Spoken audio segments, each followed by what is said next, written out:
देखो, goods and service tax जो है ये इनडायरेक्ट टैक्स है। इनडायरेक्ट टैक्स होता क्या है?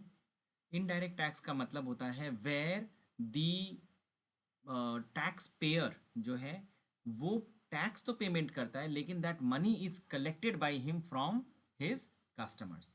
उसे हम लोग कहते हैं इनडायरेक्ट टैक्स। मतलब जो पेमेंट कर रहा है वो, जो अमाउंट पेमेंट करता है वो कलेक्ट करके पेमेंट करता है। ठीक है, हम लोग जब भी दुकान से कोई भी सामान खरीदते हैं तो दुकानदार को हम लोग पैसे पेमेंट करते हैं, राइट?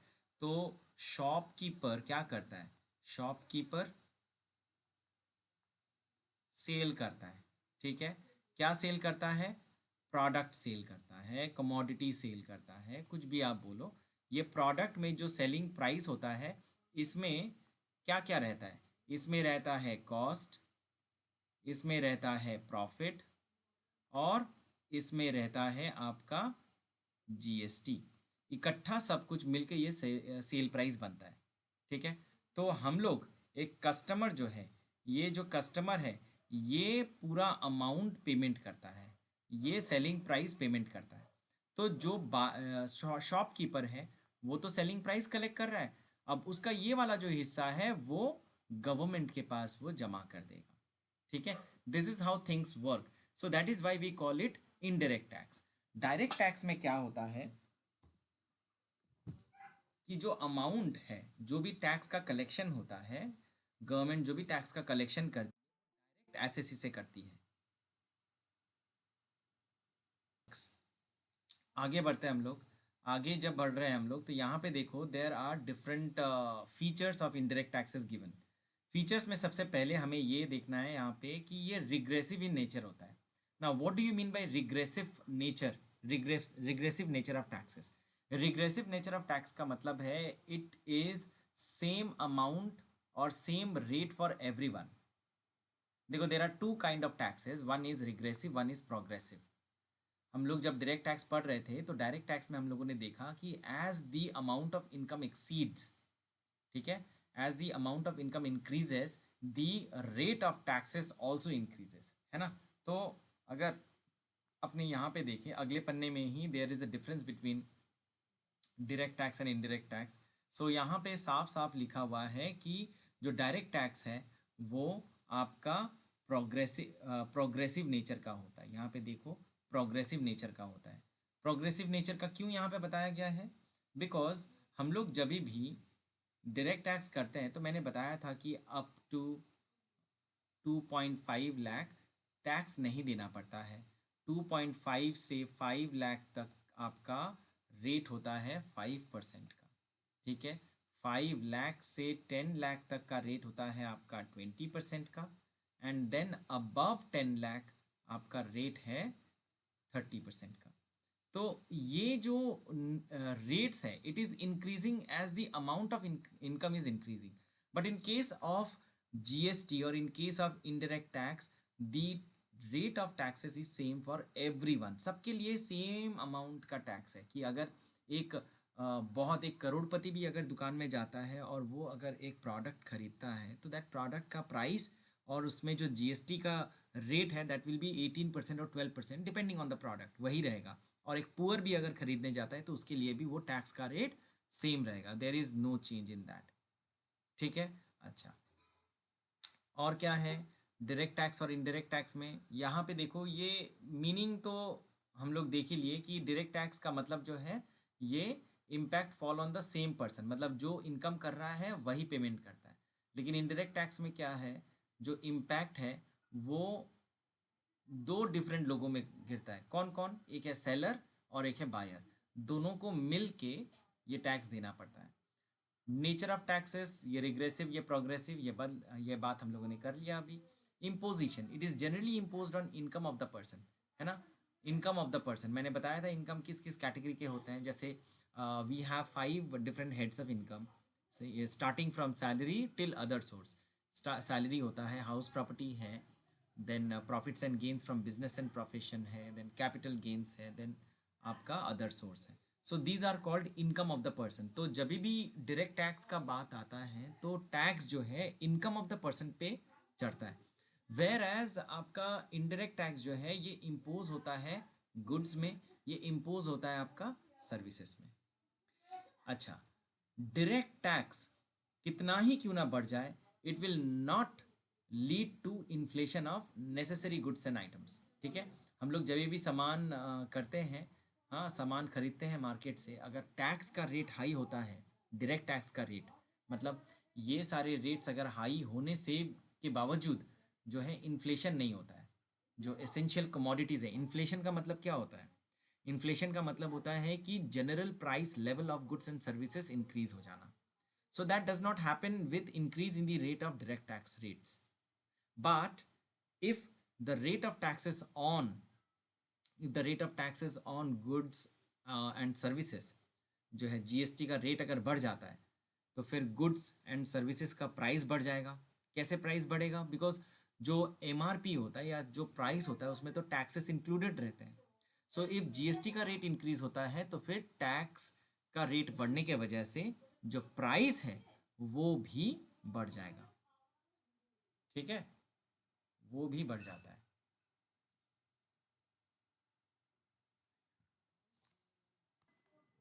अच्छा, इन case of direct tax, tax evasion जो है ना वो बहुत इजी हो जाता है। टैक्स इवेजन का मतलब क्या होता है कि a person is choosing not to pay tax. ठीक है, क्यों होता है, why is it so easy और सो फेमिलियर कि टैक्स इवेजन जो है वो होता है डायरेक्ट टैक्स में? बिकॉज यहाँ पे एक अकेला इंसान ही तो इन्वॉल्व है, यहाँ पे दो लोग थोड़ी ना इन्वॉल्व होते हैं। ठीक है, on the other hand in indirect taxes tax evasion जो है वो बहुत डिफिकल्ट होता है, because there are two different individuals are involve. ठीक है, कैसे? एक कस्टमर है, एक सेलर है। कस्टमर जीएसटी पेमेंट कर रहा है और जीएसटी का बिल भी लेता है वो, एंड जो बाय जो सेलर है वो जीएसटी का पूरा डिटेल्स उसे मेंटेन करके रखना पड़ता है। तो government always ask for those details, so tax evasion becomes difficult for a seller. Now, administrative cost, it causes high administrative cost to government, definitely, क्योंकि गवर्नमेंट को हर एक इंडिविजुअल का डिटेल्स जो है पूरी तरह से मेंटेन करके रखना पड़ता है। यहाँ पे एडमिनिस्ट्रेटिव कॉस्ट जो है वो लो होता है, क्योंकि जो सेलर है वो अपना सारा कैलकुलेशन करके ही वो जमा कर देते हैं। ठीक है, दोनों ही ऑनलाइन होता है, लेकिन जो देखो, मैं अगर आपको बोलूं कि नंबर ऑफ जीएसटी पेयर्स जो है वो तो लो होंगे ना, कम होंगे। जो number of direct tax payment करते हैं वो तो बहुत ज़्यादा लोग होंगे। ठीक है, जितने भी लोग इनकम अर्न करते हैं सब लोग आपका इनकम टैक्स पेमेंट करते हैं, डायरेक्ट टैक्स पेमेंट करते हैं, लेकिन all of them do not पे जीएसटी। ठीक है, क्योंकि सब लोग तो बिजनेस नहीं कर रहे हैं ना। एग्जाम्पल्स क्या क्या है डायरेक्ट टैक्स का? इनकम टैक्स है, कॉर्पोरेट डिविडेंड टैक्स है, म्यूनिसिपल टैक्स है, these are all direct taxes. Indirect tax का एग्जाम्पल सबसे पहला जीएसटी है, then custom duty, security transaction tax and etcetera. There are some other taxes also. Now let us move on.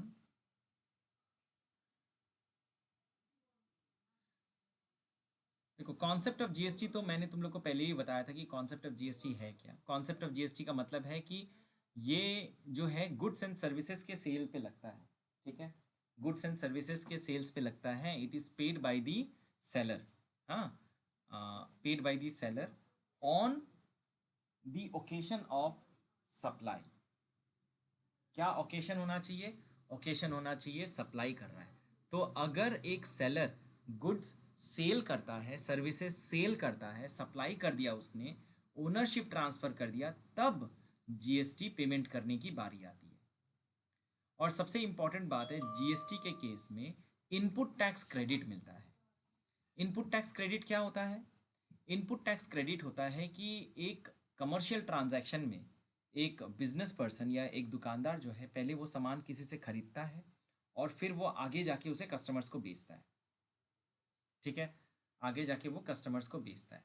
तो बात ऐसा है यहाँ पे कि एक सेलर एक सेलर वो परचेज करता है, गुड्स। ठीक है, जिसमें वो पे करता है जीएसटी। इसे हम लोग कहते हैं इनपुट टैक्स। मतलब इनपुट टैक्स का मतलब क्या हो गया फिर? इनपुट टैक्स का मतलब हो गया tax slash GST paid on purchase of inputs. ठीक है, जो भी आप इनपुट कर रहे हैं, जो भी आप परचेज कर रहे हैं अपने सप्लायर से, उसमें जो भी आप टैक्स पेमेंट करते हैं उसे हम लोग कहते हैं इनपुट टैक्स। ठीक है, अभी ये सेलर क्या करता है, ये सेलर उसे परचेज किया, सामान को परचेज करके आगे कस्टमर को सेल कर दिया। तो जब वो सेल किया कस्टमर को, तो कस्टमर को सेल किया तो मूवमेंट क्या हुआ, मूवमेंट हो गया आपका आउटवर्ड मूवमेंट। ठीक है, आउटवर्ड मूवमेंट। यहां पे आपका क्या हो रहा है, यहां पे आपका हो रहा है इनवर्ड मूवमेंट। ठीक है, यहां पे हो रहा है इनवर्ड मूवमेंट। तो इनवर्ड मूवमेंट में जो टैक्स पेमेंट करते हैं उसे इनपुट टैक्स कहते हैं, और आउटवर्ड मूवमेंट में जो टैक्स पे करेंगे उसे हम लोग कहते हैं आउटपुट टैक्स। आउटपुट टैक्स और आउटपुट जीएसटी। ठीक है, तो नेट जीएसटी जब भी एक सेलर पे करता है उसका कैलकुलेशन होता है आउटपुट जीएसटी, इससे हम लोग माइनस करते हैं इनपुट टैक्स क्रेडिट। मतलब जो भी टैक्स जो ये जो सेलर है उसने पेमेंट किया था परचेज के टाइम पे, वो यहाँ पे माइनस हो जाएगा, और जो अमाउंट आएगी यहाँ पे, जो अमाउंट यहाँ पे बचेगा उसे हम लोग कहेंगे नेट जीएसटी पेबल। ठीक है, यहाँ पे ये करके जो अमाउंट ये बचेगा ना यहाँ पे, इसी को ही ये नेट पेबल अमाउंट आएगा। ठीक है, ये नेट पेबल आएगा।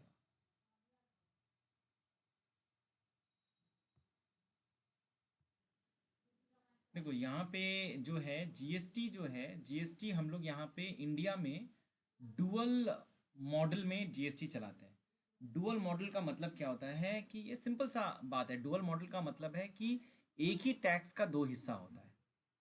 मतलब दो दोस्त हैं, दो दोस्त बोलते हैं कि अपने आपस में शेयर करेंगे जो भी टैक्स होगा। तो यहाँ पे जो दो दोस्त है, एक दोस्त आपका सेंट्रल गवर्नमेंट है और दूसरा आपका स्टेट गवर्नमेंट है।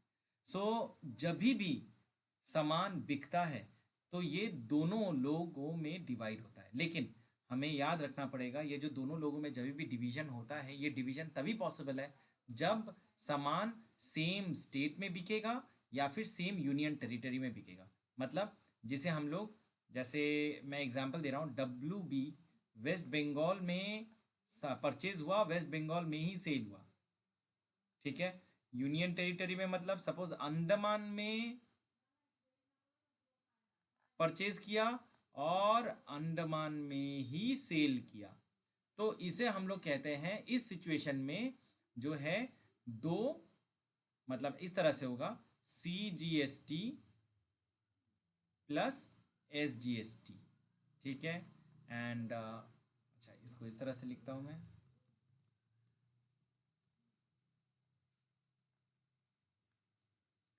इस केस में होगा CGST प्लस SGST, एंड इस केस में होगा CGST plus UTGST, union territory GST. ठीक है, सो इन दोनों में ही ये हिस्सा होता है द मोमेंट। अच्छा, ये क्या है, इंट्रा स्टेट का मतलब क्या होता है, इंट्रा स्टेट का मतलब क्या है, when the goods are not actually crossing the boundary of state. ठीक है, हम लोग इंडिया में there are different political boundaries है ना, जिस जो डिवाइड करता है डिफरेंट स्टेट्स को। जैसे हम लोग बंगाल में हैं, या फिर हम लोग अगर सपोज पंजाब में हैं, या फिर हम लोग अगर सपोज हरियाणा में हैं, so we are calling different states. So when we are calling these names of different states, इसका मतलब there has to be a boundary between these states. तो ये जो बाउंड्री है, अगर मेरा गुड्स ट्रैवल नहीं करता है, ठीक है, ये बाउंड्री के इस पार से उस पार, तो फिर उसे हम लोग कहते हैं इंट्रा स्टेट ट्रांजैक्शन। ठीक है, इंट्रा स्टेट ट्रांजैक्शन। ठीक है, इंट्रा स्टेट का मतलब हो गया within same state, that is purchase and sale happening within same state। ठीक है, within same state, so both purchase and sale of the goods and services are happening within the state, so in that case we call it intra state transaction। ठीक है, intra state transaction. But जब और इस situation में जब intra state होता है तब सीजीएसटी एंड एसजीएसटी लगता है, या फिर CGST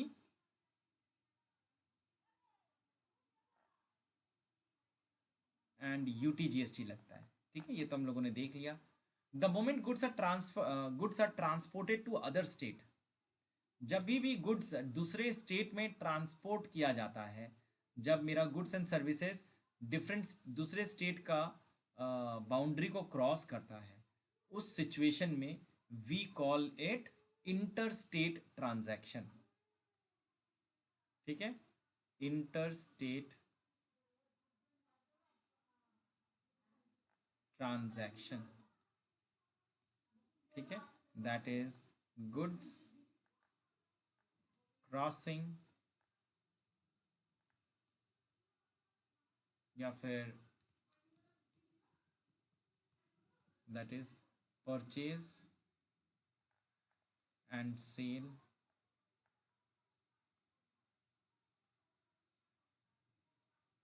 happening between different states. ठीक है, डिफरेंट स्टेट्स। तो इस सिचुएशन में सिंगल टैक्स लगता है, सिंगल टैक्स लगेगा।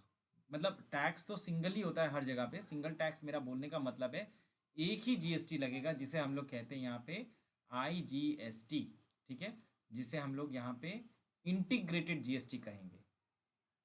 ठीक है, IGST, I stands for integrated. तो यहाँ पे देखो इंटर स्टेट सप्लाई फॉर यहाँ पे दिया हुआ है तुम्हारा, टू डिफरेंट स्टेट्स में होना चाहिए, टू डिफरेंट यूनियन टेरिटरीज में हो सकता है, और स्टेट एंड यूनियन टेरिटरी में हो सकता है। ठीक है, so there can be different movement. अगर एक स्टेट से दूसरे स्टेट में हो सकता है, एक यूनियन टेरिटरी से दूसरे यूनियन टेरिटरी में हो सकता है, या फिर एक स्टेट से दूसरे यूनियन टेरिटरी में हो सकता है। ठीक है, now there are 6 union territories which are mentioned here. 6 union territory हैं। इसके अलावा बाकी जिसके भी नाम हम लोग जानते हैं वो सारे स्टेट्स में आते हैं, जैसे Chandigarh, Lakshadweep, Daman and Diu, Dadra and Nagar Haveli, Andaman and Nicobar islands, Ladakh.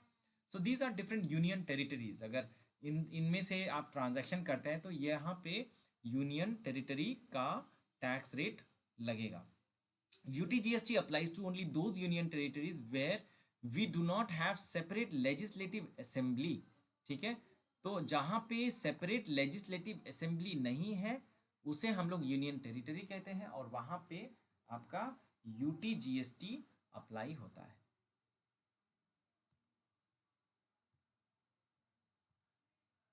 अच्छा,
अच्छा, जीएसटी जो है ना, it's a destination based tax. Destination based tax का मतलब क्या है? यहाँ पे आपका टैक्स जो है वो पेमेंट होता है, या फिर जो टैक्स कलेक्ट करेगा वो आपका जो रेसिपिएंट है वो कलेक्ट करेगा। मतलब देखो, ये तो बहुत ही झगड़ा वाला बात है। मतलब यहाँ पे ये फ्यूडल सिचुएशन क्रिएट हो सकता है इन बिटवीन डिफरेंट स्टेट्स, और पहले होता भी था। ठीक है, पहले होता भी था। सेक्शन 9 सेंट्रल सेल टैक्स में उस डिसाइड किया गया था उसमें कि ये जो स्टेट रिसीव करेगा गुड्स, उसी स्टेट को ये टैक्स कलेक्शन करने का अधिकार है। मतलब आप खुद सोचो कि सपोज वेस्ट बंगाल से सामान सेल हुआ, सेल होके वो पहुंचा सपोज आपका तमिलनाडु में। ठीक है, तमिलनाडु में। तो ये यहाँ से जो सामान पहुंचा, अभी ये वेस्ट बंगाल ने, वेस्ट बंगाल सेलिंग स्टेट है, मतलब ये पैसा कलेक्ट करेगा। ठीक है, ये पैसा, ये सेलिंग स्टेट है, और ये आपका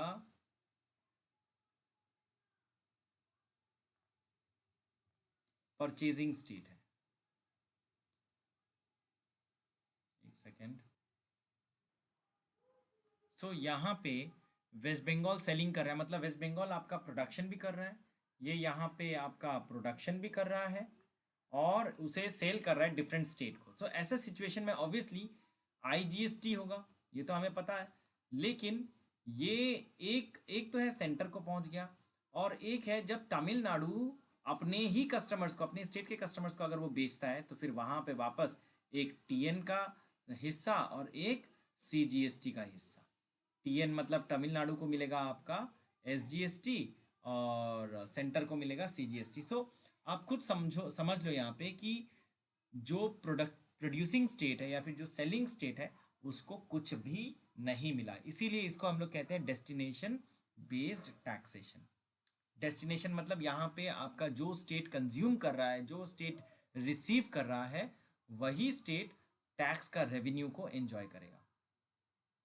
ठीक है, यहाँ पे देखो एग्जाम्पल के तौर पे दिया भी हुआ है, if goods are sold from Kolkata to Delhi, then amount of GST shall be enjoyed by central government, and the balance half shall be enjoyed by the central government, and balance half by Delhi government, and not West Bengal government. West Bengal government को कुछ नहीं मिलेगा। ठीक है, जो receiving state है उसी को खाली मिलेगा, जो सेलिंग स्टेट है उसको कुछ भी नहीं मिलेगा।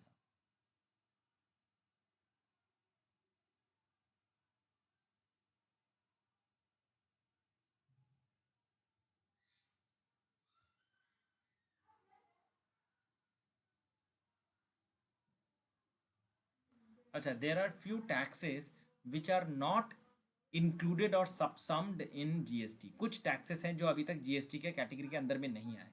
ठीक है, मतलब वो अलग से अभी भी चलते हैं, अभी भी उनके नाम से टैक्सेस कलेक्ट किए जाते हैं, और वो अभी भी काम करता है। ठीक है, क्या क्या है? एक है आपका, सबसे पहले यहाँ पे देखो, कस्टम है।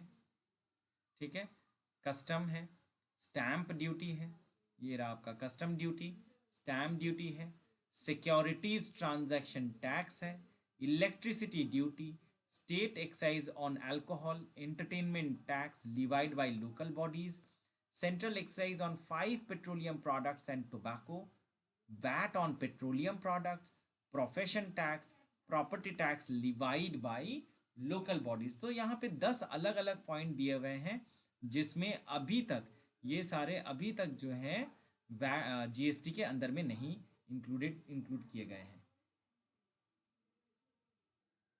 ना। यहाँ पे देखो अलग अलग रेट्स दिए हुए हैं। क्या क्या रेट्स हैं जीएसटी के अंदर में? There are 4 popular GST rates. क्या क्या?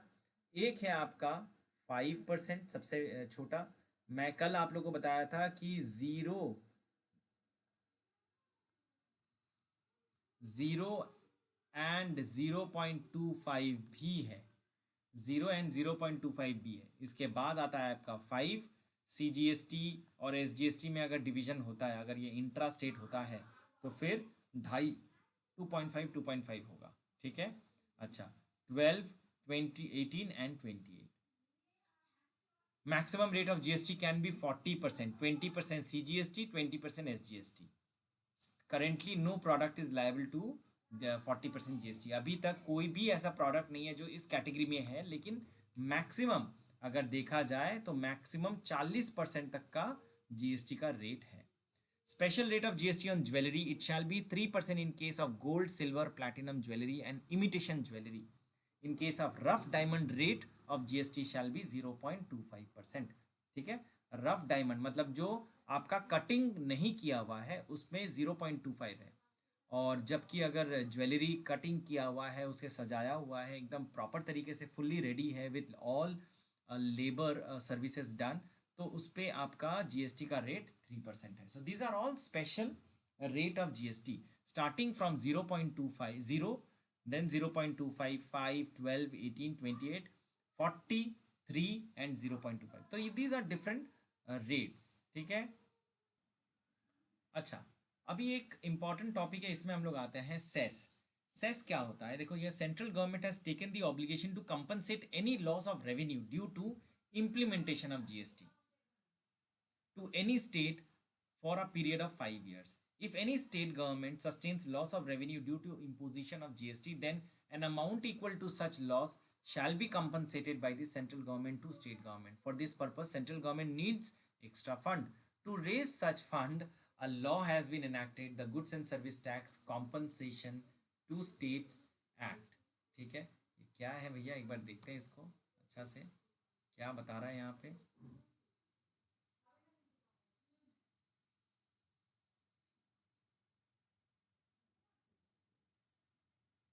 Goods and Service Tax Compensation to State Act 2017 was enacted to levy compensation cess for providing compensation to state for the loss of revenue.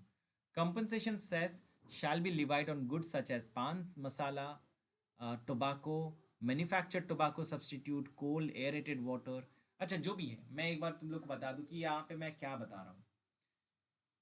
Cess का मतलब होता है कि गवर्नमेंट ने ये introduce किया कि अगर जीएसटी लाने के वजह से किसी भी स्टेट को कोई लॉस ऑफ रेवेन्यू होता है, तो the central government will make up that loss. The central government will make that loss good. मतलब कोई भी स्टेट को अगर घाटा हो गया कि भैया जीएसटी आ गया जिसके वजह से हमारा पहले तो अच्छा कमाई हो रहा था, अच्छा तरह से हमारे पास पैसे आ रहे थे, अभी पूरा पैसा तो सेंट्रल गवर्नमेंट लेके जा रहा है, तो ऐसा कोई सिचुएशन अगर है तो 5 साल तक सेंट्रल गवर्नमेंट स्टेट गवर्नमेंट को वो लॉस का भरपाई करेगा. समझ में आ रही है मेरी बात? कि जीएसटी आने के वजह से it is quite possible that कि देयर आर सम सिचुएशंस की where the state is losing its funds. Why? Because the state is losing fund owing to reason of introduction of GST. तो GST आने के वजह से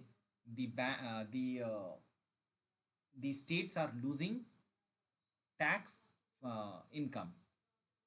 तो ऐसे situation में सेंट्रल गवर्नमेंट प्रॉमिस करता है कि मैं आपका ये लॉस जो भी हो रहा है ना, वो मैं पेमेंट करूंगा आपको. उसके लिए मैं पैसे कलेक्ट करूंगा. कहाँ से? मैं पैसे कलेक्ट करूंगा कंपनसेशन सेस के तरफ से.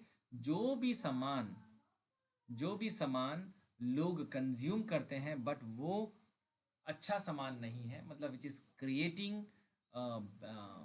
Hazardous impact in the society, जैसे pan masala, tobacco substitutes, coal, aerated water, luxury car etcetera.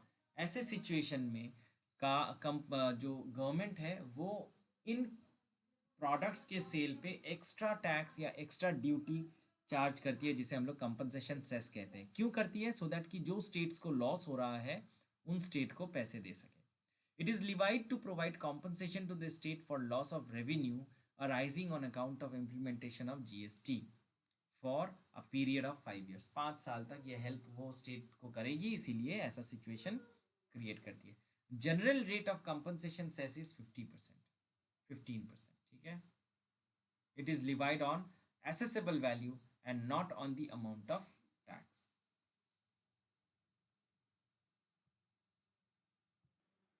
Now let us discuss एक दो सम मैं तुम लोग को बताता हूँ किस तरह से यहाँ पे सॉल्व किए गए हैं. ठीक है. यहाँ पे देखो इलस्ट्रेशन 5 दिया हुआ है, कैसे हो रहा है देखो। X furnished you following information. Input purchased intra-state applicable GST rate 12% excluding GST, मतलब इसमें GST आपका इंक्लूड किया हुआ नहीं है। ठीक है, GST आपका इंक्लूडेड नहीं है। क्या हो रहा है, इनपुट परचेज किया मिस्टर एक्स ने 5 लाख रुपया, जिसमें आपका GST इंक्लूडेड नहीं है। सन्ड्री एक्सपेंसेस उसने खर्चा भी किया GST के साथ, 5,000 रुपया GST पेमेंट करके 30,000 रुपया। आउटपुट उसने सेल किया इंट्रा स्टेट, मतलब विद इन द स्टेट, कितना, 8 लाख, और उस पर 12% का GST। तो किस तरह से हम लोग GST कैलकुलेट करेंगे? सबसे पहले यहाँ पे देखो, calculation of output GST liability. So output GST liability कैसे होगा, 8 लाख पे आप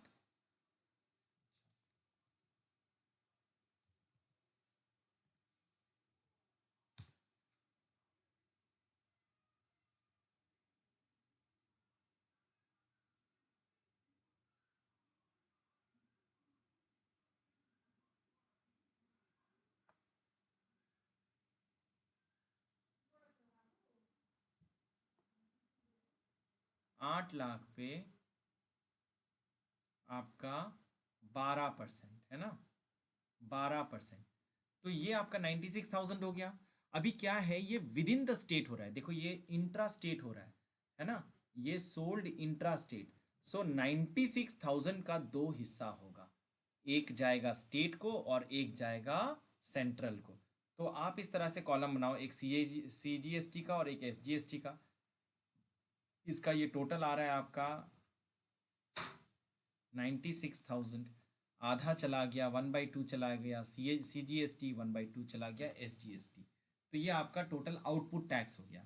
अभी अपने इनपुट टैक्स क्रेडिट कैलकुलेट करेंगे कि भैया इनपुट जो उसने किया था उस पर कितना टैक्स इसका हो रखा है। सो इनपुट टैक्स जो है, ये इनपुट परचेज इंट्रा स्टेट, ये भी इंट्रा स्टेट ही खरीदा गया, इंटर स्टेट नहीं। तो 5 लाख पे 12% लगेगा। ठीक है, वापस 5 लाख पे आपका 12%, which is coming to I think 60,000 rupees. तो ये जो 60,000 है, इसका भी दो हिस्सा होगा, एक CGST में जाएगा, एक IGST में, SGST में जाएगा। 30,000 एंड 30,000। तो देखो 48,000 मेरे को देना है आउटपुट में, आउटपुट टैक्स। और जबकि इनपुट टैक्स क्रेडिट मेरे पास अवेलेबल है 30,000 का यहाँ पे। ठीक है, 30,000 का अवेलेबल है। तो मैं किस तरह से इसे एडजस्ट करूंगा? ठीक है, किस तरह से एडजस्ट करूंगा, देखो। सबसे पहले मैं यहां पे लिखूंगा output tax liability 48,000 CGST, 48,000 SGST। ठीक है, अच्छा, पिछले सम में, मतलब इसी सम में हम लोगों ने देखा कि इस बंदे ने कुछ खर्चा भी किया था, 5,000 रुपया खर्चा किया था उसने। क्यों खर्चा किया 5,000 रुपया? आपका वो कुछ खर्चा किया जो कि इंटर स्टेट खर्चा था, जिसमें उसने IGST पेमेंट किया था 5,000 रुपया का। ठीक है, सो ये IGST के कॉलम में हम लोग इनपुट टैक्स क्रेडिट के कॉलम में 5,000 रुपये लिखेंगे।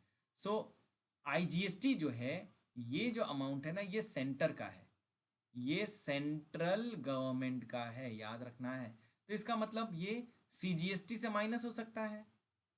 ठीक है, सो आपका 48,000 है, उसमें से इन दोनों को आप माइनस करो, कितना, 35,000 माइनस कर दो, बचा 13,000। इतना आपको पेमेंट करना है। कैसे पेमेंट करोगे? Electronic cash laser. Electronic cash laser का मतलब क्या हो गया ना, जैसे अच्छा मैं एक एग्जांपल देता हूँ, जैसे अमेजॉन पे बैलेंस है।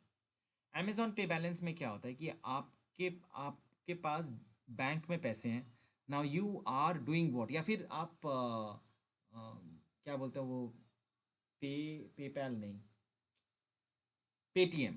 पेटीएम या अमेजॉन कैश में क्या होता है कि आप पैसे पेटीएम या वहाँ पे जोड़ रहे हैं, वहाँ पे आप अपलोड कर रहे हैं। ठीक है, आपने पेमेंट कर दिया पेटीएम को।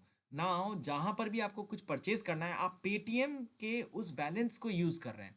सो यहाँ पर भी वही है कि यू हैव टू अपलोड और you have to send some money into electronic cash ledger. वहाँ पे आपको कुछ पैसे भेजने पड़ेंगे और वहाँ से ये पैसा पेमेंट होगा। SGST के भी केस में आपका वही होगा, स्टेट गवर्नमेंट का भी 48,000 से आप खाली 30,000 माइनस करो, जो बचा 18,000 ये आपको एक्चुअल में पेमेंट करना है। ठीक है। क्वेश्चन नंबर 6 देख लो। 6 में भी क्या है, इनपुट उसने परचेज किया 30 लाख का, जिसमें जीएसटी का रेट एप्लीकेबल है 12%। कैपिटल गुड्स परचेज किया, यहां पे देखो आप कंज्यूमर गुड्स नहीं है, क्या आ गया, अब कैपिटल गुड्स आ गया।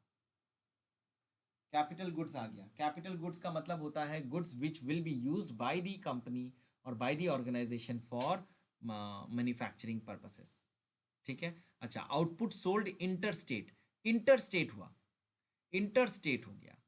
ठीक है, 28% का टैक्स रेट लग गया। ठीक है, 28% का टैक्स रेट लग गया। नाउ नाउ हम लोग इसको किस तरह से कैलकुलेट करेंगे, एक एक करके करते हैं। ठीक है, सबसे पहले हमारा काम है आउटपुट टैक्स लाइबिलिटी कैलकुलेट करने का। ठीक है, आउटपुट टैक्स लाइबिलिटी कैलकुलेट करने का। ठीक है, तो हमारा कितना है, हमारा total output sold inter state 60 lakh रुपया है, 60 लाख रुपीज। ठीक है, और यहाँ पे रेट दे ही दिया है, तो 60 लाख है, 60 लाख पे आपका 28%, बहुत हाई रेट है 28%, तो 16,80,000 रुपये आ रहा है। तो यू जस्ट राइट, क्योंकि ये इंटर स्टेट है, ये इंटर स्टेट है तो आईजीएसटी लगेगा। ठीक है, तो ये आईजीएसटी के कॉलम में 16,80,000 रुपये आप लिख दो, इतना आपको पेमेंट करना है। ठीक है, इतना आपको पेमेंट करना है। नाउ आपने कैपिटल गुड्स भी परचेज किया था, है कि नहीं, तो आप अभी कैलकुलेट करेंगे इनपुट टैक्स आपको कितना क्रेडिट मिल सकता है। तो सबसे पहले एक एक करके चलते हैं, एक एक करके चलते हैं।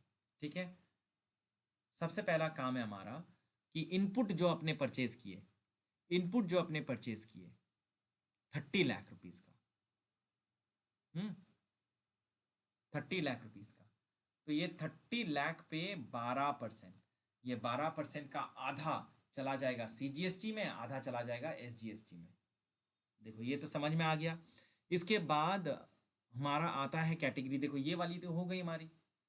अब आ गया मेरा 90 लाख रुपीज 5% का जीएसटी रेट। ठीक है, सो 90 लाख पे 5% करेंगे, और क्योंकि ये कैपिटल गुड्स इंटर स्टेट है तो ये आईजीएसटी के कैटेगरी में आएगा 4.5 लाख रुपया।